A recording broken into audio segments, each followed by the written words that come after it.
Dans l'assemblée des saints, assoiffé je me tiens, que ton onction descende sur moi. Conscient que mon destin est dans le creux de ta main, que ton onction descende sur moi. Je suis disposé, assoiffé, que ton onction descende sur moi. Je suis disposé, assoiffé, que ton onction descende sur moi.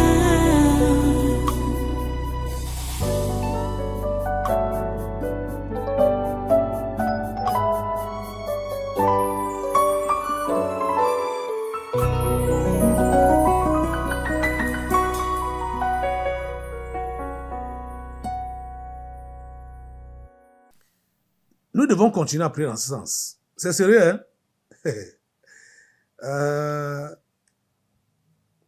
Vous savez que Donald Trump a appelé ces gens-là de lui venir au secours pour cette guerre contre l'Iran. Ils ont refusé. Et Donald Trump a commencé à s'en prendre à eux, un à un.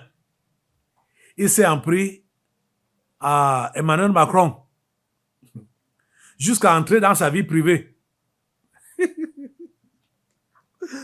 Pour se moquer d'Emmanuel Macron, Donald Trump, il est bizarre, hein? Pour se moquer d'Emmanuel Macron que, celui-là, Emmanuel Macron, hein, celui-là même que sa femme le gifle. Ouais, Seigneur. Donald Trump, c'est un autre.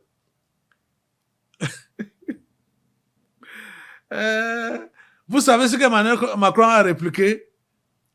Emmanuel Macron a pris la parole pour dire que il n'a rien à dire là-dessus. Il n'a rien à répliquer. Hein? Pourtant, c'était la réplique qu'il donnait comme ça. Puisqu'il va dire quoi? La tête a parlé. Le bras droit va dire quoi? Vous avez déjà vu un bras qui parle? Emmanuel Macron n'est que le bras droit de l'Antichrist. C'est Donald Trump qui est la tête. C'est lui qui a la bouche et qui parle. Vous voyez? Il a décidé de les descendre. C'est bizarre, hein? Donc, il faut qu'il continue à s'entre-déchirer comme ça, là. Ça doit être notre prière. Oh Dieu, que ton feu soit continuellement allumé au milieu d'eux pour les disloquer. Que ton feu soit continuellement allumé au milieu d'eux pour les séparer. Que ton feu soit continuellement allumé au milieu d'eux pour semer la discorde, la mésentente, les déchirements, les séparations. Que ça reste comme ça. Seigneur, c'est notre prière. Que ça reste comme ça. Qu'ils restent séparés. Qu'ils soient séparés. Qu'ils soient disloqués. Qu'ils soient disloqués. Qu'ils soient disloqués. Qu'ils soient disloqués. Au nom puissant de Jésus. Amen. Alléluia. Merci Seigneur. À toi la gloire, l'honneur et la puissance. Au nom puissant de Jésus, nous avons prié. Amen. Amen. Alléluia. Béni soit le Seigneur. Béni soit le Seigneur. Amen. Alléluia. On va continuer la prière. Assois-toi.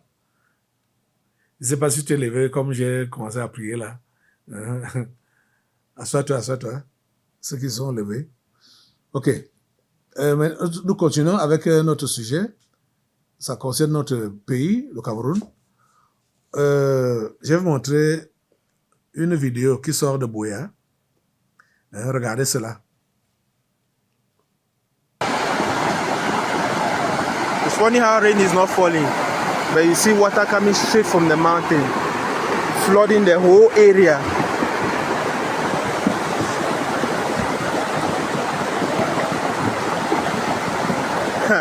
Going straight to the roads. Where this water is coming from, we don't know. This is so crazy. I have never seen this happen before. I was thinking that rain was falling, but this is crazy. This is crazy.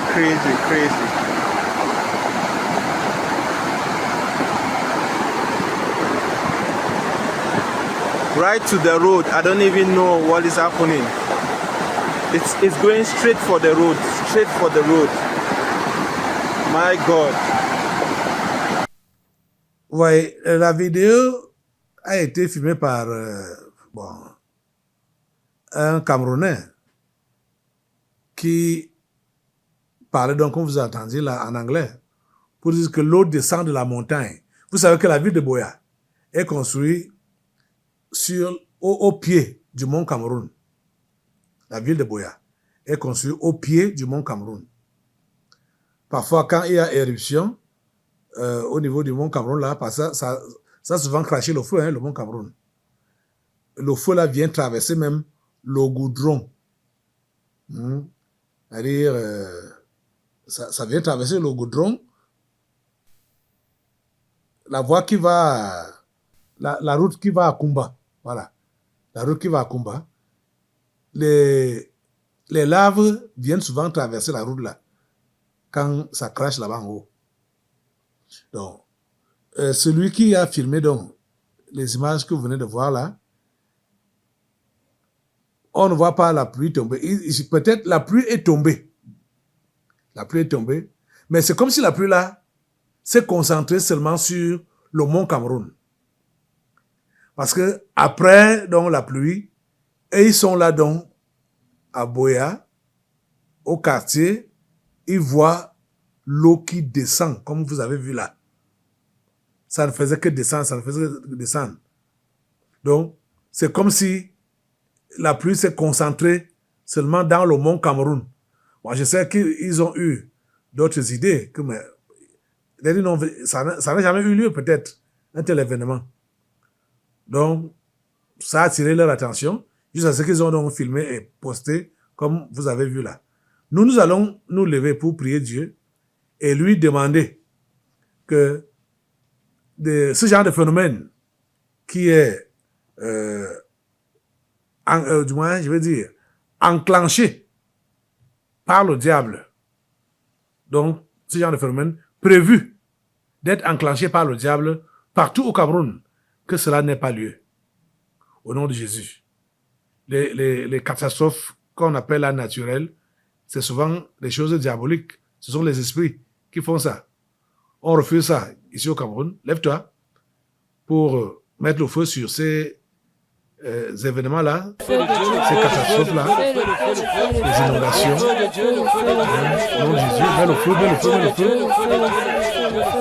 Mets le feu, refuse tous ces événements qui sont susceptibles de faire perdre les vies humaines au Cameroun, les inondations, les incendies, les éboulements de terrain. Mets le feu sur tout ça au nom de Jésus.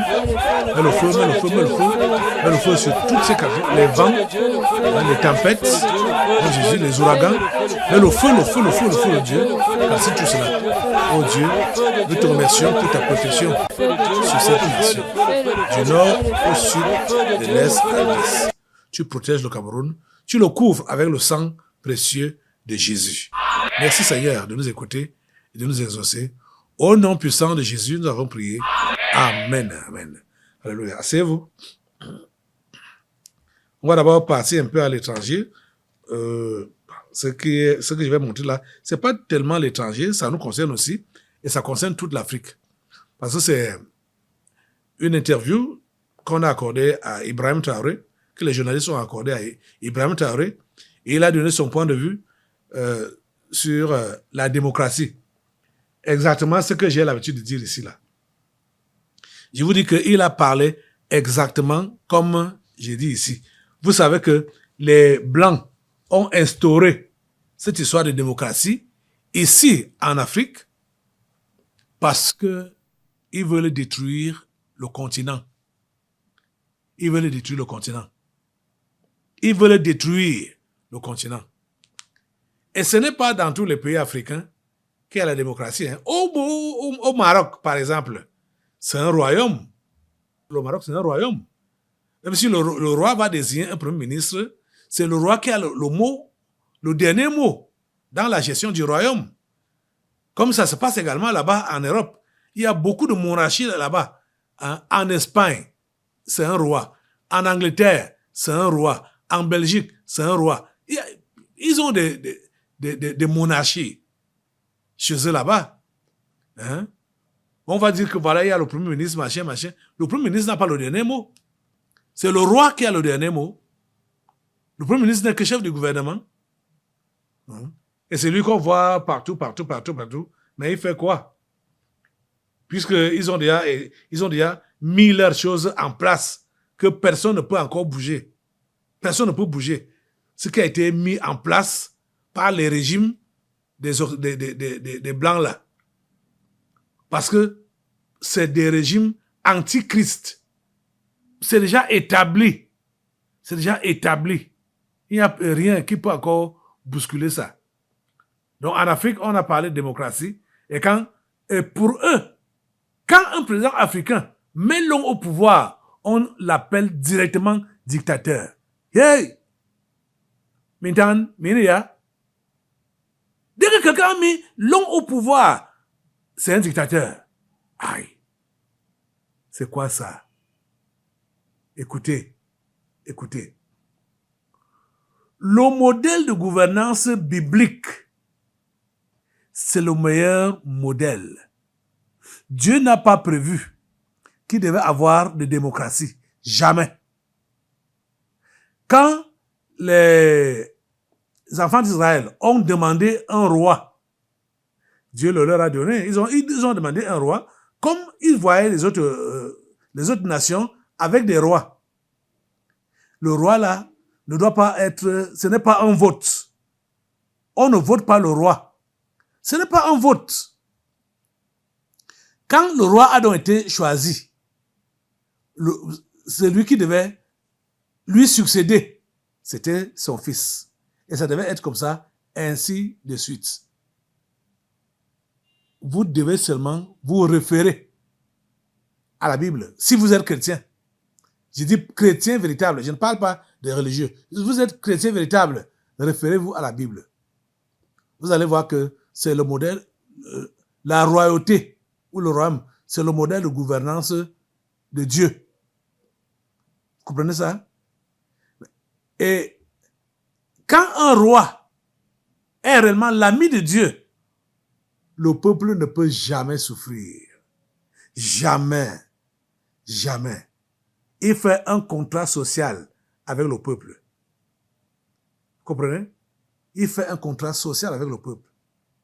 Donc, ce que les Blancs ont imposé à l'Afrique, là, par les démocraties, et vous savez que quand ils ont prétendu donner les indépendances, n'est-ce pas, il y avait déjà leur histoire de démocratie là-bas chez eux?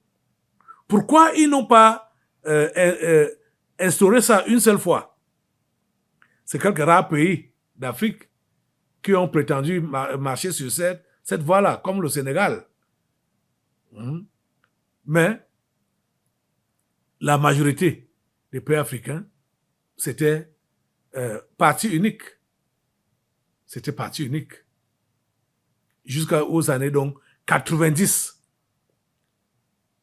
Quand ils ont vu que les contrats coloniaux sont déjà en train d'aller vers leur fin, c'est là qu'ils ont encore ils ont donc instauré, ils ont réactivé leur histoire de démocratie pour déstabiliser le pays, déstabiliser le continent, pour tuer et créer le désordre partout en Afrique. Celui qui est africain véritable, regardez dans tous les pays où les Blancs ont dit que, ok, soyez un pays démocrate.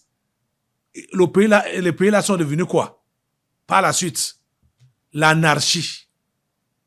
L'anarchie totale. L'anarchie totale. Vous voyez ça? Et quand les pays africains sont dans l'anarchie comme ça, c'est le meilleur moyen pour eux de piller ces pays-là. Et c'est comme ça donc qu'ils sont en train de piller ces pays-là. Si tu es d'accord à leur livrer les richesses de ton pays à la sourdine, tout doucement, ils vont te laisser. Même si tu fais combien d'années, ils ne vont jamais critiquer que tu as déjà mis l'homme au pouvoir, que tu es un dictateur. Ils ne vont jamais crier ça. Quand vous entendez les Blancs critiquer un dirigeant africain qui est dictateur, comme ils le font avec notre chef d'État, le président Paul Biya, ça veut dire que celui-là a refusé de leur livrer sa nation. C'est comme ça. Écoutez Ibrahim Traoré.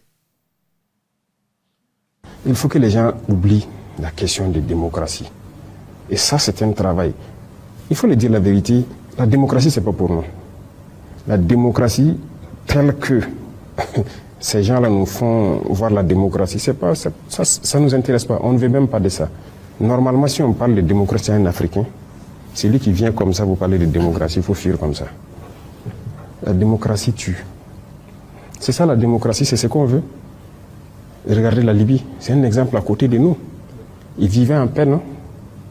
Ils vivaient en paix, l'eau était gratuite, il y avait tellement de choses gratuites. Quand les gens se mariaient, ils avaient déjà des primes sociales et tout. Mais aujourd'hui, les Libyens, il y en a qui se promènent avec des bidons pour chercher l'eau, un peu partout. Regardez la misère qu'il y a. Combien de centaines de milliers d'enfants sont morts. C'est ça la démocratie. Partout où ils veulent installer la démocratie dans le monde, c'est dans le sang. Que Dieu nous épargne de cette démocratie.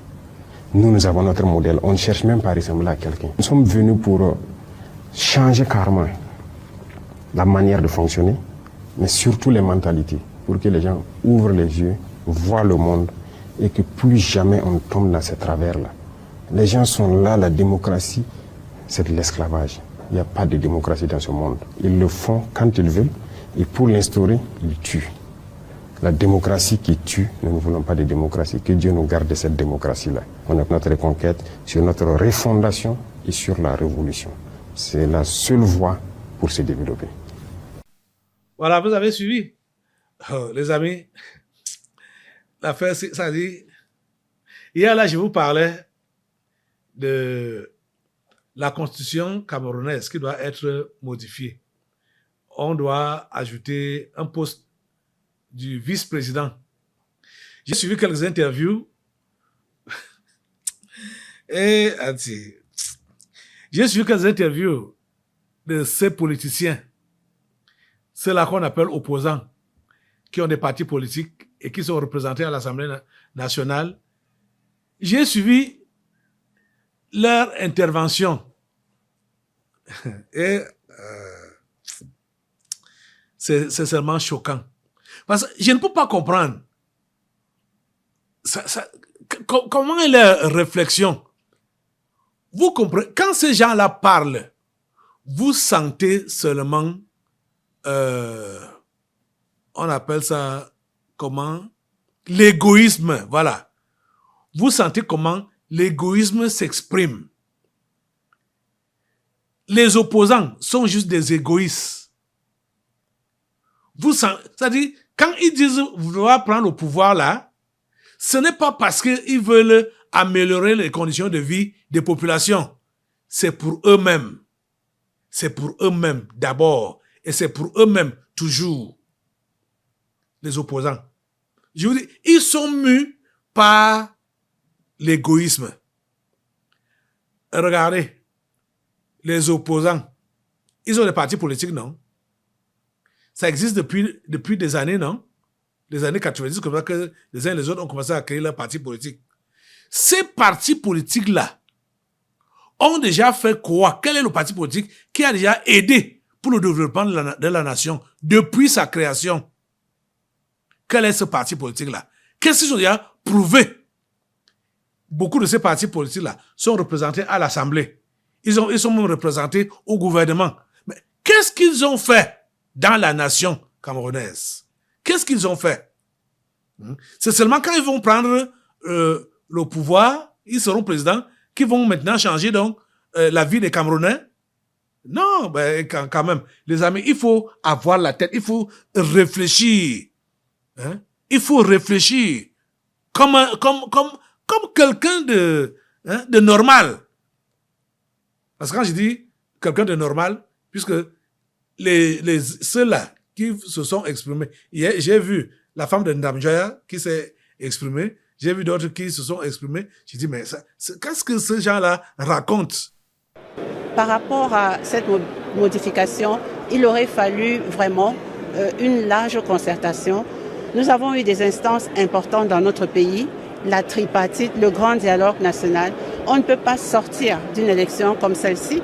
On ne peut pas, alors que pendant des années, les Camerounais demandent la modification du code électoral, la modification de la Constitution, on ne peut pas décider tout seul. Et en plus, soumettre le test à des élus qui sont censés avoir un mandat prorogé. On s'interroge sur la légitimité de ces hommes, de ces dames. Selon le projet de loi, le vice-président pourrait être nommé. Il devra achever le mandat présidentiel en cas de décès, de démission ou de vacances du pouvoir. Il faut dire qu'il y a de cela quelques semaines, ce n'était qu'encore une rumeur. Mais à peine le projet déposé sur la table, il vient de déclencher l'ire de la classe politique camerounaise qui estime que l'actuel président voudrait transformer le pouvoir en une monarchie. Il raconte quoi? Vous savez seulement l'égoïsme. Ils ne sont pas d'accord. Je ne sais pas ce que ça leur fait. Ok. Je ne sais pas ce que ça leur fait. Qui est un poste de vice-président? Je sais que ceux-là, ils sont déjà en train de soupçonner que s'il y a un poste de vice-président, certainement, comme le chef de l'État est fatigué et vieux, il va désigner son fils. Et c'est ça qu'ils sont en train de refuser en donnant des fausses raisons. Vous comprenez?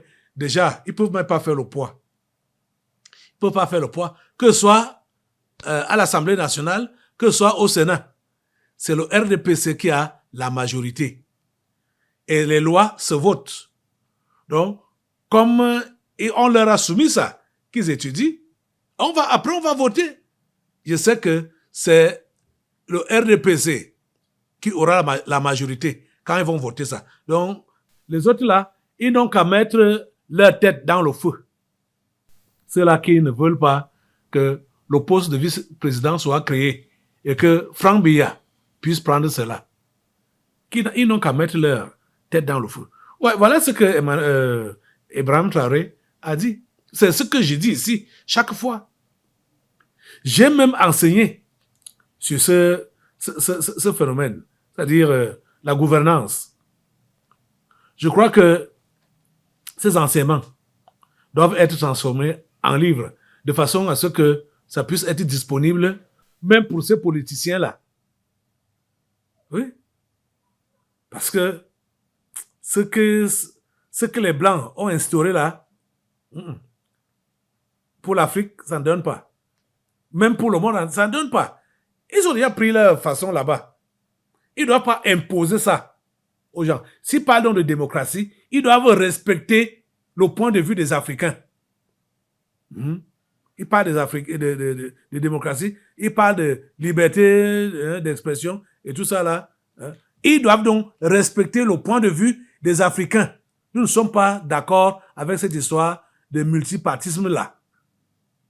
On n'est pas d'accord avec ça. Ça crée le désordre. Ça crée les divisions, les tensions. Je dis, nous sommes Camerounais. Il y a vous autres, vous êtes là-bas, vous avez des partis politiques. Même si vous n'êtes pas adhérent de ce parti-là, vous êtes quand même sympathisant. Mais qu'est-ce que les partis politiques ont déjà réalisé ici au Cameroun?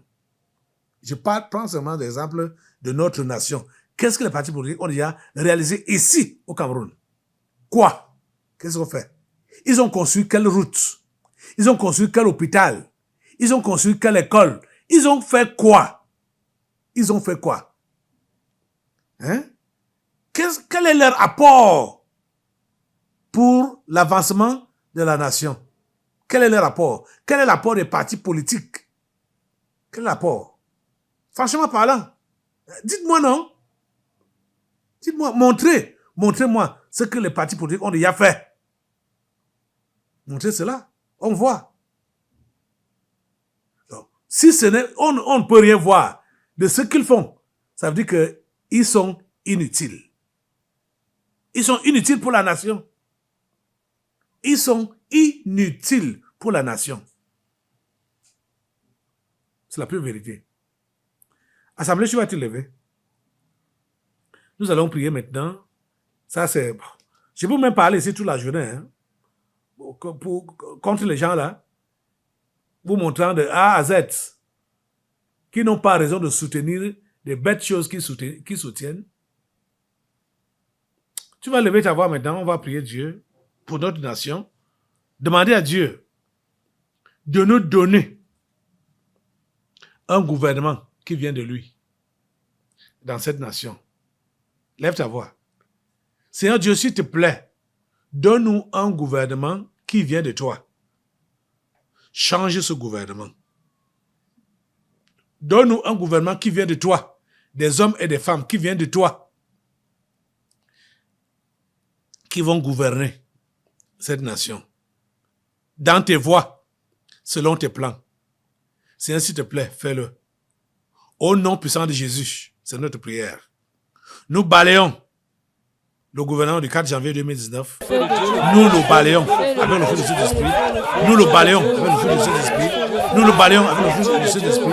Au nom puissant de Jésus, ce gouvernement du 4 janvier 2019 est balayé. Au nom de Jésus. Merci Père de nous écouter et de nous exaucer. Au nom puissant de Jésus, nous avons prié. Amen. Amen. Voilà, reste debout. Nous allons passer maintenant à la parole.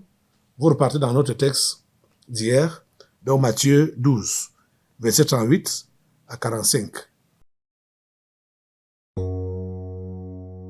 Dans l'assemblée des saints, assoiffé je me tiens, que ton onction descende sur moi. Conscient que mon destin est dans le creux de ta main, que ton onction descende sur moi. Je suis disposé, assoiffé, que ton onction descende sur moi. Je suis disposé, assoiffé, que ton onction descende sur moi.